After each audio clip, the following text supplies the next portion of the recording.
Hello viewers, welcome to my channel English grammar by Gautam Bahadur. বিষয়টা হচ্ছে যেটা আমাদের প্রায় কনফিউশন হতে হয়, আমরা ভাবি এবং এরকম কেন হয়। তো আজকে তারই একটা ডিফারেন্স নিয়ে আলোচনা করছি। তো সিট বেল্ট বেঁধে নেন, আজকের জার্নি শুরু করছি।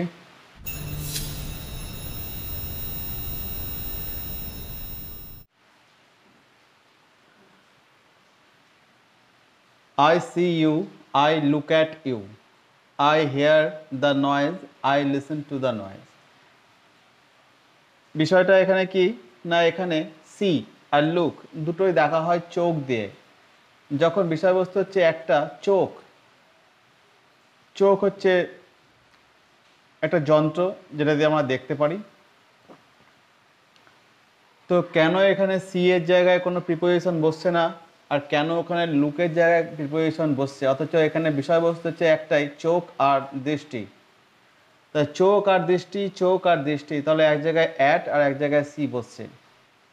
একই রকমভাবে hear, I hear the noise, এখানে কান, এখানে শ্রবণ যন্ত্র হচ্ছে কান, কান দিয়ে আমি শুনি, আর এখানেও আমি কান দিয়ে আমি শুনি, কিন্তু এখানে লিসেনের পর টু একটা প্রিপোজিশন বসছে আর এখানে কোনো প্রিপোজিশন বসছে না। কেন হয় এমন, কি কারণ? আজকে তাই সেই কারণটাই আজকে ব্যাখ্যা করছি। যেমন সাবজেক্ট বলতে আমরা কর্তা বুঝি, কর্তা বলতে আমরা যে কাজ করে এটাই বুঝি।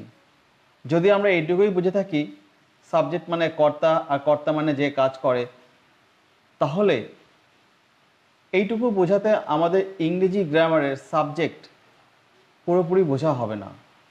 ইংরেজি গ্রামারের সাবজেক্ট এখানে কর্তা অ্যানিমেট আবার ইনঅ্যানিমেট, অর্থাৎ জীব এবং জড় উভয়ে হয়। যদি জীব হয় তাহলে কর্তা কাজ করতে পারে, আর যদি জড় হয় তাহলে কর্তা কাজ করতে পারে না। যদি কাজ নাই করতে পারে তাহলে কে সাবজেক্ট হয় কি করে, আর কর্তা হয় কি করে? বাংলায় যে কর্তা বলছি, এই কর্তা কথাটা আসে কি করে? তো সেরকমভাবেও যেমন হচ্ছে I write with a pen, এখানে আমি লিখি, এখানে আমি এজেন্ট, লেখার কাজটা আমি করছি। সব সাবজেক্টই এজেন্ট হয় না, কিছু কিছু কর্তা নিষ্ক্রিয়ও হয়। যেমন আমি এখানে কাজটা করছি, এখানে আমি এজেন্ট, কিন্তু যদি বলি দিস চক রাইটস ওয়েল, এই চকটা সুন্দর লেখা হয়, তাহলে এই চকটাও সাবজেক্ট হয়ে বসেছে, কিন্তু এই চকটা কি কোনো কাজ করছে? এই চকটা কোনো কাজ করছে না, তাহলে এই চকটাও সাবজেক্ট হয়ে বসছে। ইংরেজি গ্রামারের জন্য সাবজেক্টের পজিশনে বসে সাবজেক্ট হয়ে গেছে, কিন্তু এটা ইনঅ্যানিমেট থিংস। আমি যেমন অ্যানিমেট অর্থাৎ জীব, এটা হচ্ছে ইনঅ্যানিমেট, এটা নির্জীব। তাহলে এও কর্তা আমিও কর্তা, কিন্তু তফাৎ কি? আমি এজেন্ট, আমি একটা কাজ করতে পারি, কিন্তু এটা এজেন্ট নয়। এই তফাৎটা যেমন কর্তার পক্ষে হয়, সেরকম কিছু কিছু ভার্ব আছে, সেই ভার্বের ক্ষেত্রেও এই রকম এজেন্ট আর নন এজেন্টের মতো কাজ করে। তো সেরকমই হচ্ছে সি, সি হচ্ছে এখানে এমন একটা ভার্ব যে ভার্বটার সাবজেক্ট এখানে কোনো কাজ করে না। যদি বলি আই সি ইউ, এখানে সাবজেক্ট কোনো কাজ করছে না, সাবজেক্ট দেখার কাজ করছে না। তাহলে যদি বলি আই সি ইউ, তাহলে আমি দেখতে পাচ্ছি কি করে? আমার সামনে যে আছে, তুমি আছো, এ আছো, ও আছে। কারণ হচ্ছে চোখ একটা, যদি মনে করি যে একটা যন্ত্র এবং একটা খোলা যন্ত্র, এবং এই চোখের একটা নিজস্ব দৃষ্টিভঙ্গি, একটা ক্যাপাসিটি আছে। এই চোখ নিজেকে নিয়ন্ত্রণ করতে পারে না। এই চোখ অর্থাৎ কাকে দেখবো আর কাকে দেখবো না, এটাকে নিয়ন্ত্রণ করার জন্য সাবজেক্ট অর্থাৎ আমি নিয়ন্ত্রণ করতে পারি, আমার চোখ নিয়ন্ত্রণ করতে পারে না। তাই এখানে আমি ইচ্ছাকৃতভাবে দেখছি না, অর্থাৎ এটা আমার চয়েসের মধ্যে আসে না। আমার চোখ আছে, আমার চোখটা যদি সুস্থ স্বাভাবিক হয় এবং পর্যাপ্ত পরিমাণে যদি আলো থাকে, তাহলে সামনে যা থাকবে সেটাই আমার চোখে আসবে। অর্থাৎ এটা একটা বাধ্যতামূলক, একটা কম্পালসারি, এখানে আমার ইচ্ছা উপর বিষয়টা দাঁড়ায় না। তাই আই সি ইউ এখানে কোনো প্রিপোজিশন ছাড়াই এখানে বসে যাচ্ছে, এবং এই সি বলতে এখানে একটা এক্সপিরিয়েন্স করছে, আমি এক্সপিরিয়েন্স করছি, আমি অনুভব করছি। যেহেতু একটা ইন্দ্রিয়, চোখ একটা ইন্দ্রিয়, দর্শন ইন্দ্রিয়, এবং এই ইন্দ্রিয় দিয়ে আমরা সবসময় কোনো কিছু অনুভব করি। কি অনুভব করি? না আমার চোখের সামনে যেটা আছে আমি সেটাকে দেখতে পাচ্ছি।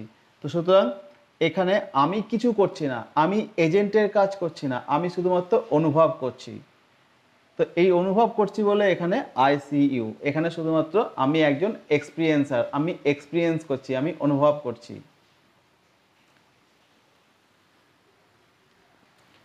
আই লুক অ্যাট ইউ, এখানেও সেই চোখ আর চোখের সামনে দেখার বস্তু, কিন্তু কি এই আই যখনই আমি লুক অ্যাট, এখানে একটা প্রিপোজিশন আছে, অর্থাৎ এখানে বোঝা যাচ্ছে যে এখানে আমি এজেন্ট, এখানে আমি দেখার কাজ করছি, এখানে আমি আমার চোখকে নিয়ন্ত্রণ করছি, আমি চোখকে এখানে চুজই করছি, আমি কাকে দেখবো আর কাকে দেখবো না। অর্থাৎ এই চোখের উপর আমি একটা কন্ট্রোল ক্রিয়েট করছি। আর এখানে ছিল আমি আনকন্ট্রোল, এখানে আমার কন্ট্রোল ছিল না।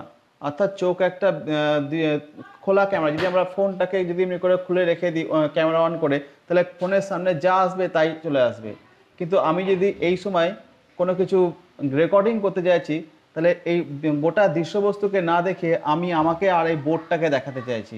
তাহলে এখানেই বোঝা যাচ্ছে যে আমি কি দেখাতে চাইছি আর কোথায় আমার চয়েস নেই, যেটা সামনে আসছে সেটাই দেখা যাচ্ছে। তো সি এর ক্ষেত্রেও আমার কোনো চয়েস নাই, কন্ট্রোল নাই, কিন্তু লুক অ্যাটের ক্ষেত্রে আমার চয়েস আছে, কন্ট্রোল আছে। এখানে আমি এজেন্ট, আমি এখানে দেখাতে চাইছি। তো এই কারণে এখানে অ্যাট বলছে। আর অ্যাট প্রিপোজিশন মানে হচ্ছে কোনো ব্যক্তি বা কোনো বস্তু, অর্থাৎ কোনো বিষয়ের ওপর নিক্ষেপ করা। Look at you, I throw the chalk at you, মানে এই চকে আমি থ্রো করে দিচ্ছি কোনো ব্যক্তি বা কোনো বস্তু বা কোনো কাউরির দিকে। তো এইরকম সেন্সে, অর্থাৎ এখানে লুক আর অ্যাট এর মাধ্যমে বোঝা যাচ্ছে যে আমি চোখের ওপর পুরোপুরি নিয়ন্ত্রণ রেখেছি, কাকে দেখবো কাকে দেখবো না। ইউ, শুধুমাত্র তোমাকেই দেখছি আর বাকি কাউকে দেখছি না। তো এখানে আমি চোখের দ্বারা নিয়ন্ত্রণ করছি, সুতরাং আমি এখানে দেখার কাজ করছি, তাই আমি এজেন্ট, এখানে এক্সপিরিয়েন্সার না।